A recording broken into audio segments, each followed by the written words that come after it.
मैं दिलीप आचार्य आपके सामने प्रस्तुत हूं एक नए टॉपिक के साथ। कोरोना टाइम कैसे गुजारे। कोरोना एक ऐसी विपदा जिसमें सब कुछ बंद हो चुका है, न पढ़ाई है, न कमाई है, न कुछ कार्य है।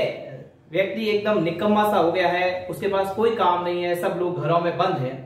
और ऐसे समय में हम अपने समय को कैसे गुजारे, क्योंकि जिनकी डेली रूटीन में व्यस्त रहने की आदत थी, उन लोगों के पास अब खाली समय को कैसे गुजारा जाए, बोर हो रहे, छटपटा रहे। तो इसके लिए हमने ये वीडियो बनाया है, बहुत ही उपयोगी है, ध्यान से देखिएगा।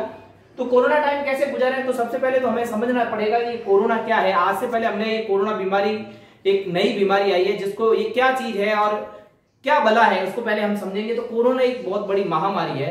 हर 100 वर्ष के पश्चात एक ऐसी महामारी आती है जो इस पृथ्वी के अधिकांश भाग की, एक जनसंख्या का अधिकांश भाग इसमें उसको बलि चढ़ जाता है और मृत्यु को प्राप्त हो जाता है। तो इस कोरोना को हमें एक महामारी है, जिसका एक ऐसी महामारी जिसका अभी तक कोई उपचार नहीं है, न इसके अंत का पता है कि ये कोरोना टाइम कब खत्म होगा, न और एक बचाव ही इसका उपचार है। आप जितना बचाव करोगे यही इसका उपचार है, उस पर हमें ध्यान देना है।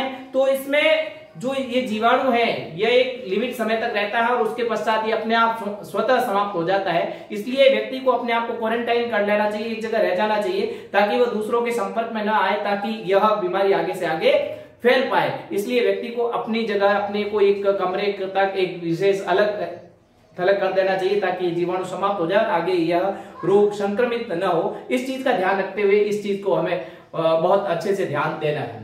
तो दूसरी बात, तो ये कोरोना एक बहुत बड़ी महामारी है, जिससे हमको अपने आप को बचाना है, और इसका बचाव का उपचार यही है कि हमें एकांत में अकेला रहना है। और कुछ समय, यदि कुछ महीने हम ऐसा गुजार भी लेते हैं, तो हम आगे के पृथ्वी के मानव जीवन को बचा पाते हैं। अब समय को सकारात्मक लें।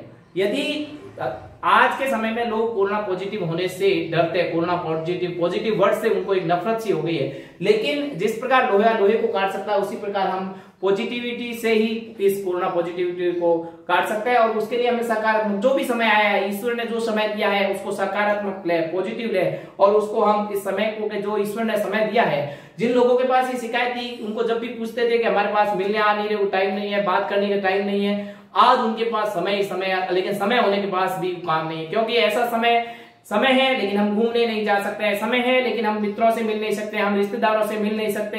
तो ऐसा समय जिसमें हम ना तो शॉपिंग कर सकते हैं, ना घूम सकते हैं, बिल्कुल हम एक जगह बंद गए हैं, लेकिन फिर भी हम इस समय को सकारात्मक ले सकते हैं। हम इस समय को एक यादगार बना सकते हैं, अपने परिवार के साथ, अपने अपनों को समय दे सकते हैं, अपने बड़े बुजुर्ग है, अपने पति पत्नी जो आपस में समय दे सकते हैं, बच्चों को समय दे सकते हैं, अपने मित्रों को समय दे सकते हैं। तो समय हम आपस में देकर इस समय को बहुत यादगार पल बना सकते हैं। कैसे बनाएंगे, इसके लिए हम आगे बढ़ते इसको देखते हैं। अपनों के लिए समय निकालें। तो सबसे पहले तो यह है कि कई लोगों को अपनी बिजी लाइफ में कभी भी बड़े बुजुर्गों के पास बैठने का इतना समय नहीं मिला। अब आपके पास समय ही समय, अपने बड़े बुजुर्ग जो घर में उनके पास बैठिए और उनके जीवन में जो घटी घटनाएं हैं उनको सुनिए, उनके वृत्तांतों को सुनिए, उनके अनुभवों से सीखिए कि जीवन में उन्होंने जो मुकाम हासिल किया है, वो किन परिस्थितियों से गुजरते हुए उस मुकाम को हासिल किया है, वह हमें प्राप्त करना चाहिए। दूसरी बात है, पति पत्नी एक दूसरे के कार्यों में मदद करें। ऐसे नहीं कि हम तो नौकरी वाले हैं या हम बिजनेसमैन है, हम तो पलंग पे कुर्सी पे बैठ जाएंगे, ये तो औरतों के काम है, औरतें करेगी। तो ऐसा ना सोचकर हमें उनके कामों में मदद करनी चाहिए, क्योंकि जीवन में सभी का काम ठप हो गया, लेकिन महिलाओं का काम ठप नहीं हुआ है, उनका काम सामने बढ़ गया है। हम घर पे बैठे हैं 24 घंटे उनके सामने, और हाँ, कभी चाय नाश्ता, खाना पीना, धुलाई, बर्तनों की सफाई, वो चीज चलती रही है। तो इसलिए उनके काम में कुछ छोटे मोटे काम जो हम कर सकते हैं, वो उनके काम को यदि हम करते हैं तो उनको भी अच्छा लगेगा, उनके दिल में हमारे लिए जगह बनेगी। दूसरी बात है कि उसके बाद में हम एक बात और करते हैं कि जो छोटे बच्चे हैं, छोटे बच्चों के लिए भी हम समय निकाल सकते हैं। छोटे बच्चों के, जिन पेरेंट्स को समय नहीं मिलता था, वो ट्यूशन भेज देते थे बच्चों को, आप ट्यूशन नहीं भेज सकते, तो ऐसी स्थिति में बच्चों को पास स्वयं बैठ के उन बच्चों को पढ़ा सकते हैं। पढ़ाने बैठ जाए, छोटे बच्चे तो पढ़ाने बैठ जाए, उनके पास समय मिलता है तो अंताक्षरी खेले, उनको पहेलियां पूछे, आपस में उन बच्चों से गीत चुटकुले कहानियां सुने, आप भी सुनाए, उसके बाद में उनके साथ खेले तो उनको बहुत अच्छा लगेगा। हमेशा उनके मित्र उनके साथ खेलते थे, अब आप उनके साथ खेलोगे तो बहुत अच्छा लगेगा। इस प्रकार हम इस पलों को यादगार बना सकते हैं, इन पलों को हम फोटो में ले सकते हैं, इन पलों को यादगार बना सकते हैं, ये कार्य हम कर सकते हैं। दूसरी बात है, जो रिश्तेदार, जो सगे संबंधी हमारे से दूर बैठे हैं, तो उनसे हमें समय समय पर फोनों पे संपर्क करना है। ऐसे नहीं, फोन भी है, डाटा भी जा रहा है, तो हमें उस का यूज करना चाहिए और समय समय पर सभी को याद करना चाहिए, उनको पूछना चाहिए हालचाल क्या है, तुम्हारे वहां कैसा चल रहा है, तुम्हारे शहर की स्थिति कैसी है, तुम बहुत अच्छे से हो, तुम्हारे परिवार में सब राजी खुशी है। इस प्रकार से उनको बहुत अच्छा लगेगा और उनको लगेगा इन्होंने हमको याद किया है, तो ये इस प्रकार से आपके संबंध बहुत अच्छे बन सकते हैं। तो ये कार्य हम कर सकते हैं एक समय निकालकर। नेक्स्ट है कि समय सारणी बना ले। पूरा दिन खाली होते हुए हम पूरा दिन निकल जाते हैं और बैठे रहते हैं, पड़े रहते हैं, लेकिन कुछ नहीं कर पाते हैं। तो हमें एक टाइम टेबल की तरह एक सारणी बना लेनी चाहिए कि कल के दिन मुझे कुछ विशेष क्या करना है, क्योंकि रोज कुछ चीजें तो रोज रूटीन वाली होगी, लेकिन कुछ चीजें हर दिन नई नई आपको दिखाई करनी पड़ेगी। जैसे योगा, मेडिटेशन। आजकल संसार में जितने भी सक्सेस लोग हैं, उनके जीवन का सबसे बड़ा जो रोल है वो योगा और मेडिटेशन का है। जो लोग सुबह उठकर योगा और मेडिटेशन करते हैं, उन लोगों के अंदर एकाग्रता, उनके कार्य में कुशलता होती है, उनके काम में जो प्रवीणता दिखाई देती है वो योगा और मेडिटेशन के कारण ही होती है। तो हमें योगा और मेडिटेशन करना चाहिए। घर में किसी बड़े बुजुर्ग को आए तो उससे सीखना चाहिए, नहीं आ रहा है तो आज के समय में यूट्यूब जिंदाबाद है, जिससे आप चीजें सीख सकते हो। नेक्स्ट है प्रार्थना, और घर के सभी लोग मिलजुल कर प्रार्थना करनी चाहिए, आरती करनी चाहिए, चालीसा बोलना चाहिए। इस प्रकार साथ मिलकर प्रार्थना करनी चाहिए। अलग अलग वारों को अलग अलग तरह की आरतियां करो, पूजा पाठ करो, तो इससे भी एक घर में पॉजिटिविटी और सकारात्मकता बढ़ती है। ऐसे नहीं हम केवल नेगेटिविटी, सुबह उठते या उसकी मृत्यु हो गई, वहां इतने मर गए करके केवल नेगेटिविटी की बातें करके नेगेटिविटी को न फैलाकर सकारात्मक बातें फैलानी चाहिए। दूसरी बात है आदतें न बिगाड़े। ये क्वारंटाइन और ये जो कोरोना टाइम आया है, इसमें हम केवल पड़े रहे हैं, सो रहे हैं, लेट 9 बजे उठ रहे हैं, तो ये धीरे धीरे हमारी आदतें खराब पड़ रही है, जिसके कारण जब ये टाइम समाप्त हो जाएगा तो फिर स्थिति क्या होगी, हमको कहा जाएगा सुबह 6 बजे उठो, तो हम 9-10 बजे उठने वाले के लिए 6 बजे उठना बहुत मुश्किल हो जाएगा। हम दिन भर आलस में रहेंगे तो वो आलस हमसे नहीं हो पाएगा। जिन बच्चों को बिल्कुल किताबें छोड़ दी, उन बच्चों को जब पढ़ने को कहोगे तो बच्चे पढ़ाई नहीं करेंगे। उन बच्चों को आपने मोबाइल देके छोड़ दिया है, टीवी देके छोड़ दिया है, तो वो बच्चे 4 घंटे और 6 घंटे के जब टीवी और मोबाइल के आदी हो जाएंगे, जब उनको वापस वो मोबाइल और टीवी छोड़ने का कहोगे तो वो नहीं छोड़ पाएंगे। ऐसी स्थिति में आप उनको बुरी आदतों की लत दे रहे हो, आप अपने से छुटकारा पा रहे हो, लेकिन वह आदतें उनको जो लग जाएगी वह उनके लिए बहुत मुश्किल और नुकसानदायक होगी। और इसलिए कम से कम वो नया याद न कर पाए तो जो याद है कम से कम उसको तो पुनः याद करके पढ़ाई कर ले। इस प्रकार से हम कर सकते हैं।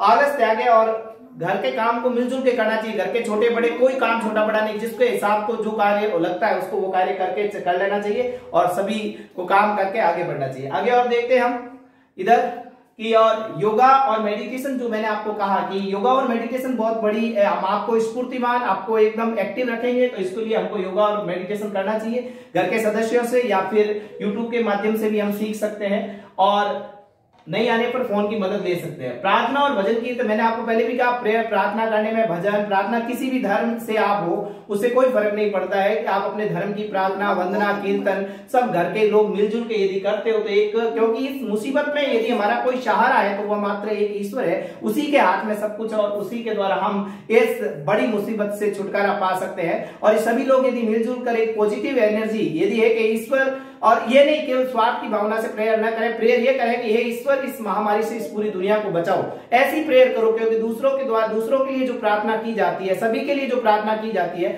वह ईश्वर जल्दी सुनता है। केवल अपना और अपने स्वार्थ की बात करोगे तो शायद ईश्वर नहीं सुनेगा। इसलिए ये बात करनी चाहिए। सत साहित्य का अध्ययन करना चाहिए। घर में अच्छी पुस्तकों का कलेक्शन हो, संग्रह हो, तो पंचतंत्र, गीता, रामायण, चाणक्य नीति आदि शिक्षाप्रद कहानियां पढ़नी चाहिए। और इनके ऐप दूसरे भी मिल जाते हैं, अच्छी चीजों को पढ़ना चाहिए। कुछ नया सीखना चाहते हो आप, कुछ ज्योतिष से रिलेटेड सीखना चाहते हो, कुछ और सीखना चाहते हो, आज के समय में सब कुछ जो चीजें हैं वो फोनों पे मौजूद है, तो वहां से हम चीजें अच्छी से अच्छी चीजें सीख सकते हैं। ये नहीं केवल बच्चे जैसे टीवी मोबाइल का सीमित उपयोग करना चाहिए।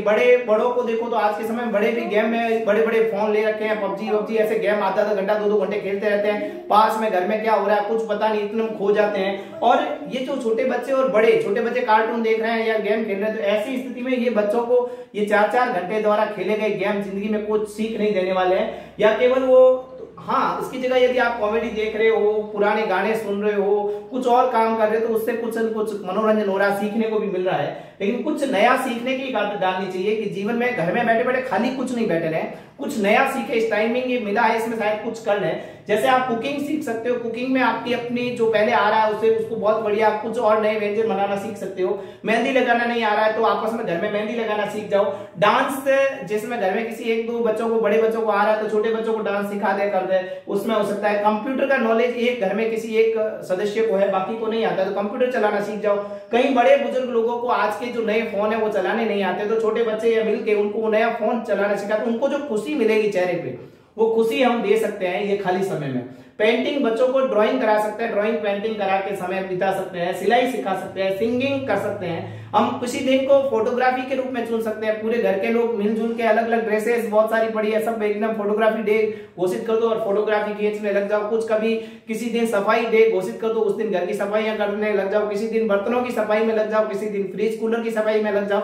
इस प्रकार हम जीवन में प्रतिदिन कुछ नया नया करके और अपने समय को एक अच्छा एक मोटो दे सकते हैं। और रात को जब सोओगे नींद आएगी तो ऐसा लगेगा हाँ हमने कुछ किया, हम खाली नहीं बैठे थे, हम निकम्मे नहीं थे।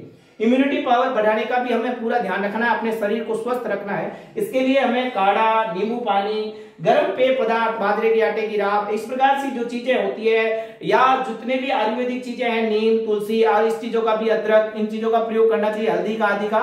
तो इससे हमारा इम्यूनिटी पावर क्या बढ़ जाता है। दूध के अंदर हल्दी मिलाकर पिए तो इससे इम्यूनिटी पावर जो शरीर का बढ़ेगा वो हमारे स्वास्थ्य को मजबूत बनाएगा।